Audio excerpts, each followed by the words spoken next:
All right, what's going on, you guys? Nick here with Nick Strength and Pokemon. And the topic of this video is, can Metazoo be saved? And I think this is an important topic for a video because I've been watching all these different YouTubers that are still around. Most of them just making negative Metazoo content, but also making really good points. And when I watch these videos, I think about all the guys that I used to watch when I got into Metazoo. Cardboard and Coffee, Epic Tube HD, The Mothhawk, Pete Dorr, TCG, the list of guys, Ted's Basement, Metabros, the list of guys that used to make Metazoo content is like in the hundreds, and they're all gone. You think about the people that are on Facebook Marketplace. If you look at the Metazoo Marketplace on Facebook, every single post, it's like dozens every day, are people that were once collectors, buyers, maybe even players, selling their entire collection every day.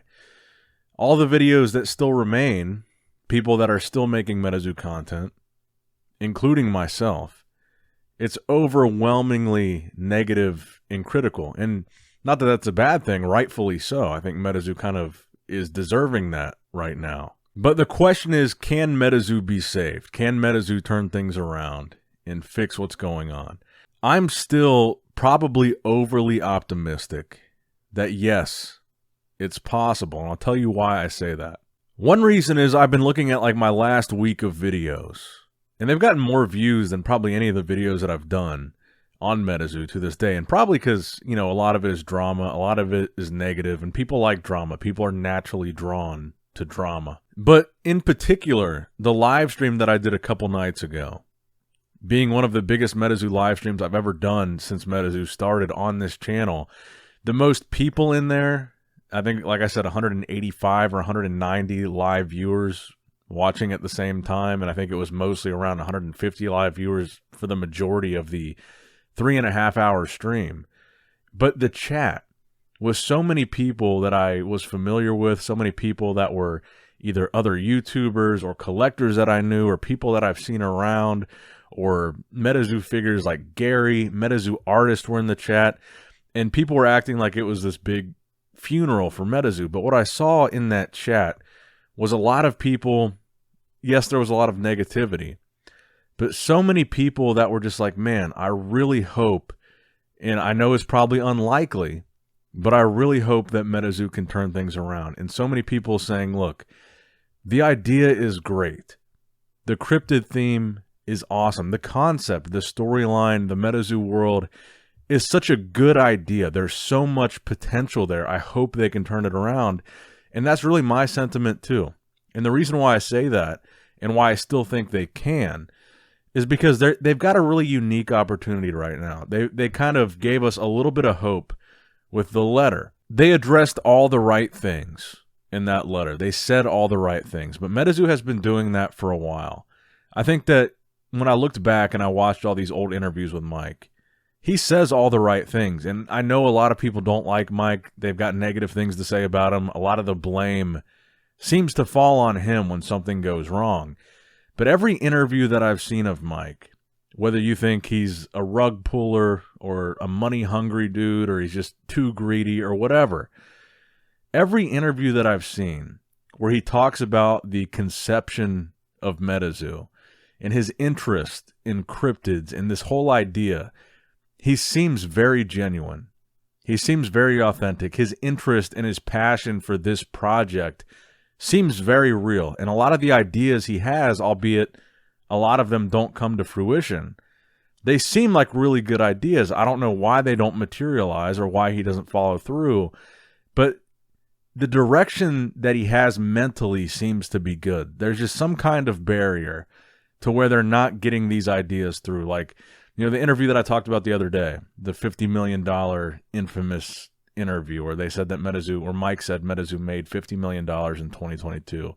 In that interview, he said a lot of great things, talking about the origins of him conceptualizing Metazoo and the passion that he had for the cryptids and, you know, just these ideas behind these endless number of cryptids that Metazoo could encapsulate, and then Metazoo could be the most reinforcing image of these cryptids, because a lot of these cryptids, while they're kind of like famous, old wives' tales or famous, rural story, whatever they were, little newspaper articles back in the day, or maybe like a little tidbit in some old local journal, Metazoo could be the most reinforcing image of that character. Like maybe Mothman, for example. There have been some ambiguous depictions of Mothman in the past. There's been a couple movies, a couple books. But Metazoo reinforcing the Mothman image in their own design, in their cards over and over and over again, Mothman will become more synonymous with Metazoo than it does the original origin story. And he was saying how this could apply to any cryptid, and then that cryptid having local roots to like whatever local community, and there'd be people with personal ties to it, and there's like thousands of cryptids. The idea is really good. The idea that this could be a Pokemon type brand that has real life implications. Like there's still people alive that have claimed to have encountered some of these cryptids, or there's still people that are trying to find these cryptids, or there's still people that are from the towns and from the cities that know about these cryptids. That's how I got into Metazoo, was the Loveland Frogmen. I live very close to Loveland, and I'd heard about that prior to Metazoo. And then when I saw that Metazoo had a Loveland Frogman card, I got interested in it. I'm also very close to West Virginia, Point Pleasant, where the Mothman became a thing. And I think that's a genius idea. The idea is good. I know a lot of people debate the artwork, but I really like the style of artwork that Metazoo has. Some people have called it rudimentary or childish. I really like it. I really like the overall aesthetic of Metazoo. But can Metazoo be saved? I think yes. But I think realistically, this is the make or break moment for Metazoo. 2024 is the year where they cannot fuck up. They need to listen to what people are saying. They need to not be having this attitude where criticism is just hate. Because at this point, the people criticizing are the only people left. There's no ifs, ands, or buts about it. The people that are still making videos, or the people that still care enough to comment, even if it's a negative comment on a Metazoo post, they're the only people that's left. And a lot of that feedback is very valuable. And I think they need to pay attention to it. And I think when it comes to this roadmap for 2024, they cannot miss a single fucking thing on that roadmap, whether it's getting out the things that are late or getting out the 3 core sets that they're promising for the rest of the year. I think they really need to understand. They need to show at least the people that still remain passionate about Metazoo that there's a chance that they can run this company correctly. There's a chance that they can reinstill faith in the brand and they can get you product on time. They really need to make that a priority for 2024. And I think the reason that I'm still interested in Metazoo is the reason that I just gave. I think the concept is fantastic. I like the artwork. I've made some really good memories in the past 3 years collecting Metazoo with my friends that also like collecting Metazoo. I've made some fantastic memories going to the Mothman Festival in Point Pleasant, West Virginia, and celebrating the Mothman that I only really became aware of through Metazoo. And I think, if I'm being completely honest, even though this channel is called Nick Strength and Pokemon, modern Pokemon right now, in my opinion, sucks.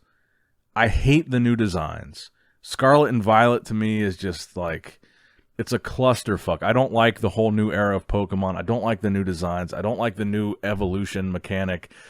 A lot of the new cards are just like more of the same thing. A lot of them are worthless. The modern sets of Pokemon really don't do it for me. And trading card games kind of across the board, none of them are releasing a modern set that is really doing very well on the secondary market. So Metazoo has a unique opportunity right now to kind of seize this moment, because modern Pokemon, I think for a lot of people, and you guys can let me know in the comments below if you agree with this, but modern Pokemon I think really just isn't doing it for a lot of people. And the reason why I'm still buying Metazoo is because I, quite frankly, honestly, enjoy opening Metazoo more than any of these modern Pokemon sets, with the exception of 151. I liked 151, but everything else kind of really sucked, in my opinion. I would rather open a box of Wilderness or UFO, like the cheapest Metazoo sets, than open any other Scarlet and Violet era Pokemon set. So they've got a unique opportunity right now where the competition that's really big, Pokemon or even Yu-Gi-Oh, or I'm not into Magic the Gathering. I don't know how that's doing, but Pokemon is probably the big one, their big competition. there's not a whole lot of people that are clamoring for Pokemon. This is not still 2020. If Metazoo can really focus this year and make sure they meet these deadlines, make sure they get those 3 core sets out, make sure they maybe make some of the changes that some of the people on YouTube are suggesting, I think they can still have a chance at turning this thing around. But I'll say that with the caveat that if Metazoo, this is like the most pivotal moment for them, because honestly, I've been considering getting out of Metazoo. I was going to keep my collection, the Mothman stuff, the Frogman stuff, the stuff that I really like, but I was thinking about just selling everything else. All my sealed stuff, all my other slabs, and just not talking about Metazoo ever again. Maybe not my Revive boards, because the Revive boards are really fucking cool. I really like them. That was one of the best collabs I think Metazoo ever did, and the fact that they're not going to do them in the future kind of disappoints me a little bit. But honestly, Metazoo, the Revive thing, I thought people really are kind of 50-50 on the collabs. Some people hate how many collabs Metazoo has done. Some people love them. The Revive thing, I loved it. I love the Revive skateboard idea. If you guys ever think about bringing it back, I fucking love it. Okay. I'm not going to get too deep into it, but when I was a kid, amongst the Pokemon and the trading cards and the Yu-Gi-Oh, one of the big things that I collected when I was a kid was tech decks. I know a lot of you guys watching probably also did too. But then after I got into tech decks, I started collecting the World Industries skateboard decks, like with Flame Boy and Wet Willie and the Devil and all that stuff. And I've got some of those hanging with my Metazoo board. So I really like the Revive idea, but I'm getting sidetracked here. But I think that Metazoo right now is at a very pivotal point. And I think if they fuck up anything on that roadmap, it's going to be over. I honestly do. Because like I've said in many videos, I'm one of the most diehard Metazoo fans you can find. And I am in a little bit of a unique position. I have a little bit more extra money than probably most people that got out of Metazoo had. So I have a little bit more expendable income to spend on Metazoo. And if I lose it, if Metazoo tanks, it's whatever. I had fun collecting it. I can lose that money. It's fine. It'd be like the same as, spending that money on a vacation or a nice dinner or whatever. I'd rather spend it on opening Metazoo cards. So I can do that, but a lot of people can't. And if someone like me is saying, I'm kind of done if they don't turn things around, I think that's it, because these people that were left on that live stream, the people that are still making videos, the people that are still leaving comments, overwhelmingly negative, albeit, this is all that's left. And if some of the bigger figureheads here start to go, I really do think it's over. And I think, honestly, when it comes to War, Seven Seas, and Yokai Island, if any of those are late, or any of those don't come out in 2024, I think it's over for Metazoo. And I think before that, we really got to pay attention to SCP, the streamer kits, and Legacy. I know it's kind of a meme now on my channel that I always talk about Legacy. But for the first quarter of this year, they're supposed to get those out to us. If those don't come out in the first quarter of 2024, I think it's a really bad sign for Metazoo. But I really think they can turn it around. I think the chance is very slim, but I don't think it's impossible, because seeing all these comments and seeing the people that are still left, I think we're all on the same page that the idea of Metazoo is great. The cryptids, fantastic. I think a lot of us really like the artwork. A lot of us really like the whole concept of this whole thing. And that's why we're still here. We might not agree with the direction that the company's going, some of the decisions that they've made. We're hearing rumors that they might get sold to Sanrio. I don't know how accurate that is. I don't like that idea, because I think most of us don't really care for any of the Sanrio stuff. We're only buying the Karami boxes, probably, I think most of you would agree, for a chance to chase that Mothman secret rare. Honestly, most of the existing Metazoo fan base, or the fan base that's left, we don't give a shit about Hello Kitty. And if Sanrio buys it and tries to fuse it with like the Hello Kitty characters, I don't think most of us really care. We're trying to buy it and maybe sell it to people that do, maybe existing Sanrio fans. I don't like the idea of Metazoo selling to Sanrio. And it seems like that rumor is becoming more and more prevalent, and I hope that's not true. Maybe it would, I don't know. Maybe it would help for a larger corporation like that, a larger brand, to come in and buy it and run the company properly. But when I look at the people that still remain, I think we're all in it for the same reason. We're passionate about it. It's been fun for us. We've enjoyed it. We've done it with our friends. We really like the concept, and that's why we're still here. And that's why some of us are still buying and not selling our entire collections.